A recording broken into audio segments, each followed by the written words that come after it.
If these walls could talk, what stories they would tell. Back in 2003, in the midst of building this worship space, our then rector, Russell Kendrick, invited us into the space and said something like, "This building is held together not just with nails and screws and bolts, but with our prayers. And so let's write our prayers and our blessings and our hopes and our dreams on the wall studs, the framing, the concrete floor with permanent markers."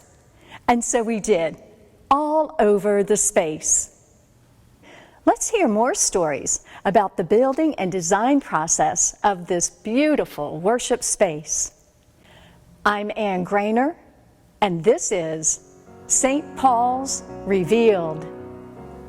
I'm Russell Kendrick. I now serve as the Bishop of the Diocese of the Central Gulf Coast, which is basically, geographically, the area of Northwest Florida and South Alabama.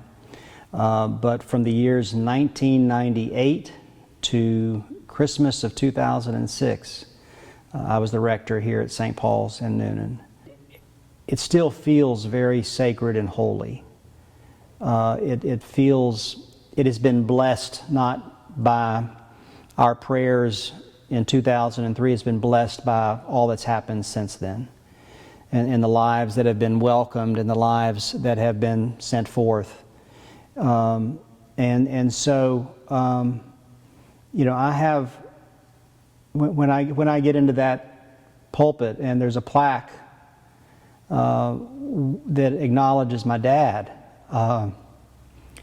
and the tree, the crepe myrtle, when we drive up, that crepe myrtle was planted there by this congregation, and it was just a little bitty tree. And now it is this magnificent crepe myrtle that's frames outside those windows. The life goes on. And yet, for me, there is this kind of mystical timelessness of this space. When I came to Newnan, it was an interesting time in the life of this congregation, as well as this county, and so we were in Dothan, Alabama at the time as curate. That was my first placement, and I remember when they came to visit Dothan. And Dothan is a fairly traditional Episcopal church in South Alabama, so not a lot of diversity. And on a Saturday actually, I opened up the door of our house to meet two couples, and one was Dwight and Kathy Ellison, who were this very classy-looking middle-aged African-American couple. And then Fred and Irene Weiss, who were a middle-aged, what I would consider middle-aged hippie couple, and complete with an earrings. Fred had an earring at the time, and I never forget. My first impression was, okay, if this is who represents this congregation, I need to listen. And from there, it emerged to me becoming the rector in August of 1998. When I got here, the original building that you can almost not see anymore now, and what is now the I guess library, was our parish hall. That was it. And what is now the parish hall was the church, and we're sitting in woods, and my office was tucked away on a little corner of the very original building. So really, one of the first questions was, as people were coming into the church and into this area, we were the only Episcopal church in Coweta County. So I really saw our identity as being something that would reach to a diversity of people. And I think that vision caught hold of folks. And so we were conservative and liberal, Republican and Democrat, all these different kind of makeups of people, and we started to fill up the church pretty quickly, and but even more, we were filling up the parish hall and Christian ed rooms. And so this really began as a conversation: what is going to be the space that will serve us as a congregation? And so we looked at a number of options, including just adding on to the parish hall and just doing that. My former life as an architect came into play, and I said, we need to do a master plan. And so out of that master plan emerged this idea that what we need and who we are may not be the same thing, and that worship is who we are. And so and it's kind of a dominoes game. If we build a new worship space, then all these other spaces are freed up to become something more, and not extravagant, but enough space for what we can that would help us in our ministry. And so that master plan began around 1999, 2000. I mean, that's happened, and people, I think, wanted to be close to the altar. There was that sense. There was a sense of wanting to make sure that the outdoors of this property were honored, and so windows without stained glass, but yet something that would allow a lot of light and people to see outside. I've always thought that this side of the property, too, overlooking the cemetery, is quite poignant from a theological standpoint. And I will say that once the building was completed, one of the surprises for me was when we would finish a service in here and the congregation would literally walk across. That was before the memorial garden. We would walk across the street into the cemetery, and so that's a very fond memory of mine, of that kind of procession from this church over across the street. It didn't happen all the time, but that's a fond memory. And so, I know we did several vignettes, times when the congregation would come together and talk, and I think we even had a vote on 3 different options, and we settled on this particular layout with the kind of a traditional cross form, and knowing that it also allowed us to have space underneath, which was kind of a benefit and bonus, and then would allow space to be remodeled as necessary. And quite frankly, when we went into it, we didn't know how much we would be able to do. When the construction began, so did the rains. I do remember that. There was a little bit of a blur in that time of my memory for some reason. My dad was very ill at the time, so maybe I'll think that it's that. But I remember it raining a lot, and so the construction took longer than we thought it was going to take. But one of the earliest stories that was very poignant in this space is that we knew that the history of this particular property was old. I mean, there's a cemetery, there's a family cemetery on the property, and we'd heard rumors that maybe there were other people buried on this property, but no real accounting of that or records. And so when they began to excavate, sure enough, they found a grave. And when it was uncovered, one of the benefits at that time of being an older southern town is that things can happen pretty quickly as long as you know who to call. So I called the local funeral home, Terry Daviston, and he called the sheriff. And so the sheriff, Terry, and myself, we met out here to look at the grave. And our initial thought was it was probably a slave, because of being unmarked, being outside of the family plot, so to speak. And then when we excavated and dug around, we discovered this casket, metal, cast iron, something like that. And Terry took a picture or 2 of it and went to some archives that funeral directors have and discovered that it was a casket that was only made for about 10 years and manufactured. Specifically, he had a drawing of it. And what made it unique was it was a casket that had, for the lack of a better word, a porthole in it. So you could see into the casket. And the other piece about it was a casket about this big, so it was a child. And so all of a sudden it became a person, and stories began to kind of circulate around the congregation, who was this person that maybe ran around in these trees. Why was this person not buried in the family plot? We don't know. I don't remember who came up with the name, but we affectionately began to call this person Matilda. And on All Saints Day, I can't remember which year, but on All Saints Day, we reburied her into the family plot. Probably the most poignant All Saints Sunday of my entire career as a priest, because we all went out from this worship space and processed over there. So that's going, while that, we're building this building for ourselves, that was going on as well. Another memory for me while this was being built is that we had begun ministries in Tierra Rouge, Haiti, with Father Jean Bruno. And so we made a decision that as we were building for ourselves, we would build something there at his school, and we built a dormitory, a pod where people could live, teachers, visitors, things like that. And so that's also a part of the story of this space is also in Haiti.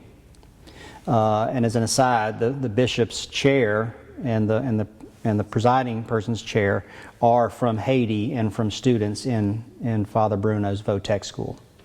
Neil Alexander was the bishop of the Diocese of Atlanta, and to this day when I see him, he will brag about this space and the people of St. Paul's. What happened here and what we did here was something that the broader church and Neil recognized. So the space itself is quite an exquisite space, not only aesthetically but theologically. There are a few key liturgical pieces that I think are significant to the design that are important. One of which is the baptismal font being located in the midst of the congregation. How that has evolved is just a beautiful testament to the decision. It also makes room for accessibility around the font. So that was one liturgical piece. Another liturgical piece was that I had been in a church where they receive communion in the round, so that as you are coming up, you are facing your sisters and brothers and your siblings, as opposed to facing the altar. And that was something that I felt was a part of this congregation's value system. We followed through with that. And just with the font and the cross and the chairs, the altar itself were completed by artisans. I think back, and we had a number of artists in this congregation, so beauty was something that was a part of the values of this congregation, and historically the church has always been a kind of a place of art. So I had hoped that we might kind of recapture some of that with some special pieces like the font and the candle, and even after I left, the banners were a creation from one of the members who is also an artisan. And so all of those pieces have a story that is important as well. The blue ceiling is quite frankly a very traditional, ancient way of doing things, and it's the firmament of heaven is what it represents. And if you go to older churches in Europe, and I remember it was somewhat controversial and bold. We even had the idea of putting stars embellished in gold over the altar area, but that didn't happen. And that's okay, but it's a beautiful kind of testament to that idea of the outside coming inside and all of God's glory.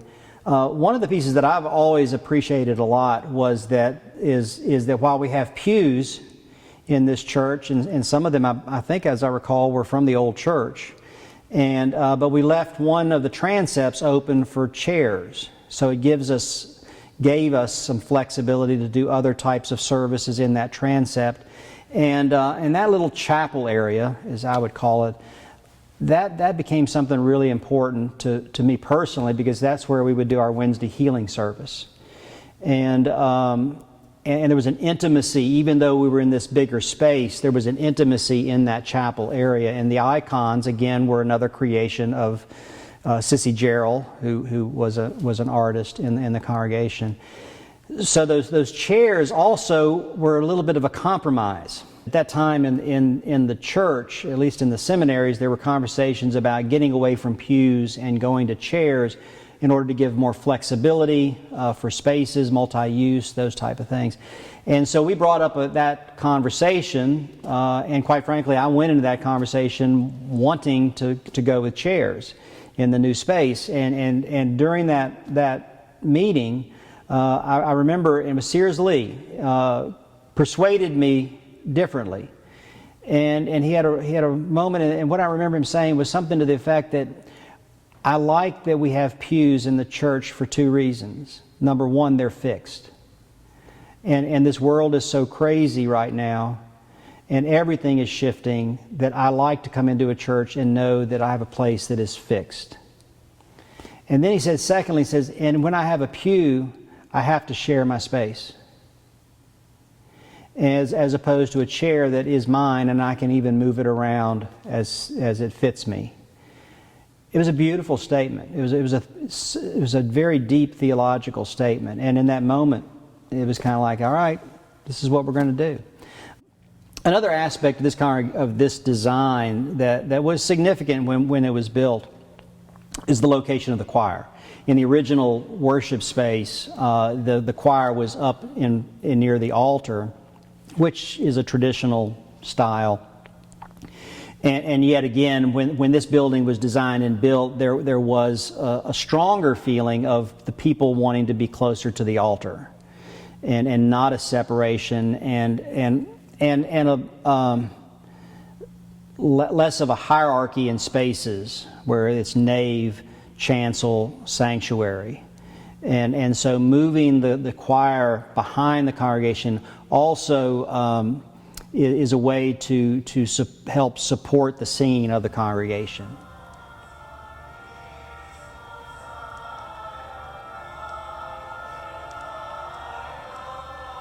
I hope that this congregation will remember what was, but don't get caught up so much in what was as to what will be.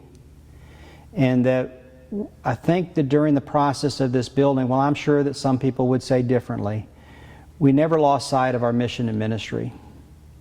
There was a lot going on in this church, not just building a building. And we as Christians, I strongly believe now that I'm a bishop, that part of confirmation and reception in this church is not about making Episcopalians. It is about remembering why we are who we are, and that is that moment so long ago at the Sea of Galilee when Jesus says, "But who do you say that I am?" That happens every time when I confirm somebody or receive them. They're there to say who Jesus is. And in turn, Jesus says, "Here are the keys to the kingdom of heaven. Now build my church." And I don't think he was talking about this building, but I think he was talking about building God's kingdom on earth as it is in heaven. And so I hope that St. Paul's never lose sight of that part of your identity, that what we built here with wood and bricks and mortar and metal pales to what we build with compassion and kindness and generosity. The same generosity that built this place will continue to build in Noonan. That's what I hope for. And that I also hope that when somebody walks over that threshold, I remember saying at one point that if we do this well, when we walk over the threshold of that door, there may be moments when we're not sure if our feet are on the earth or in the clouds of heaven. And I truly hope that this space will always be a place where somebody may just discover what Isaiah discovered, and that all of a sudden earth and heaven are all mixed up. This is a prayer that is a part of the consecration of a church, so we would have prayed this all the way back in 2003. And yet, as I think about what continues in this space, it's a prayer that I would like to leave with you. We give you thanks, O God, for the gifts of your people and for the work of many hands, which have beautified this place and furnished it for the celebration of your holy mysteries. accept and bless all we have done, and grant that in these earthly things we may behold the order and beauty of things heavenly. Through Jesus Christ our Lord. Amen.